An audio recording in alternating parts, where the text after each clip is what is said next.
Hi everyone, I wanted to do a quick tip on how you can transfer your highlights from the web as well as all the highlights you've taken on Kindle directly to Obsidian. This will work for Chrome as well.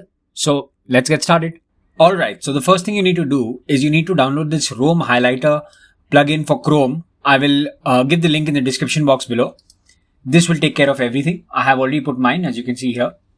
So how does this work? Let's just go over it. I'll first come to this. Let's just open a web page. I've come to Forte Labs. It's a brilliant blog by Tiago Forte. It goes over all productivity techniques and whatnot. Really highly recommend it. I'll put this link also in the description box below so you all can read it. So let's say I want to make a few highlights over here. So I press this. It opens up. Now all you need to do is come here. Command X, Control X for Windows, then Control X here, Control X here. What is a weekly review? Let's say Control X, Control X, and Control X and Control X. Okay, so we've got a lot of data in already. Now, how do we take it to our to Obsidian? Very simple. Just go back. Firstly, I want to get rid of this clutter. This clutter is too much. So let's get rid of this. Let's get rid of this. I want to let's open a preview window.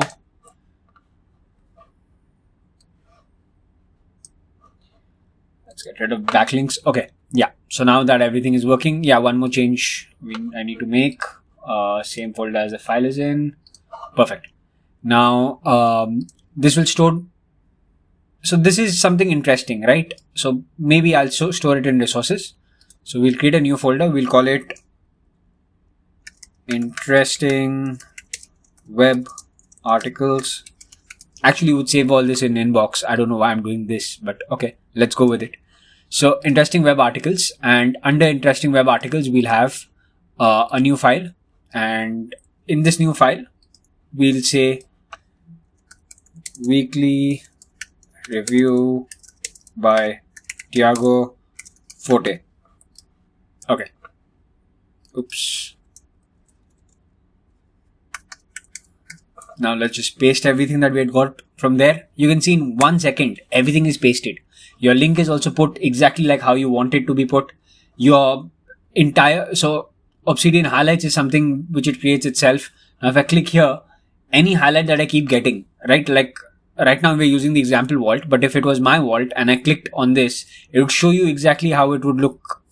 All the highlights that I've taken, everything will be concise and everything will be put together basically in that one Obsidian highlight section. So that's how easy it is. All the highlights that we had taken are here. Now, say I want to get a book review inside, right? So again, let's just wait. Let me just first create a new folder. We call it book highlights because why not? And just put it in resources. Now, what you need to do is, okay, so I know this might look a little confusing, but it's not, trust me. So I click hide again. Now I click this. I click expand. Then settings. Now, what you can do here is there's this link which says Kindle Notes and Highlights, right? I'll just click that. It'll immediately get me to my Kindle Notes and Highlights. Let's go to one that makes sense. Tools of Titans by Tim Ferriss. So there are a lot of highlights I've taken here. Let's see how it does with so many highlights. What we do here is we go to settings again. And now what we'll do here is we'll just click get Kindle highlights. That's it. All the highlights that you have in your Kindle for this book are already taken in. Let's see how it looks once we paste it in. So we go to book highlights. Wait, first we create a note. Note will be Tools of Titans by Tim Ferriss. Sorry. I'm pretty sure I'm butchering his name. Yeah, Timothy Ferriss. Command V for Mac and Control V for Windows. And you can see all the highlights that were taken are here of the book. any highlight that I had taken, including the page number, where it is from, which color of the highlight had I used, the photo, Kindle highlights, hashtag, everything is here. It does all the legwork for you, and that's it. That's how simple it is. So again, I'll be putting the link for this brilliant extension. It's by Sean P. Murphy 8, and you can download it from there.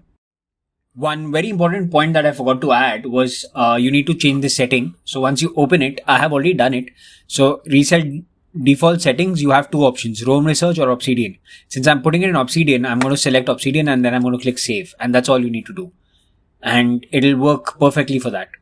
If you found this video helpful, then please like this video and subscribe to this channel. I have a lot more videos planned for Obsidian, as well as going more in depth into Para and Zettelkasten methods, which I'll be releasing soon. Thank you for watching.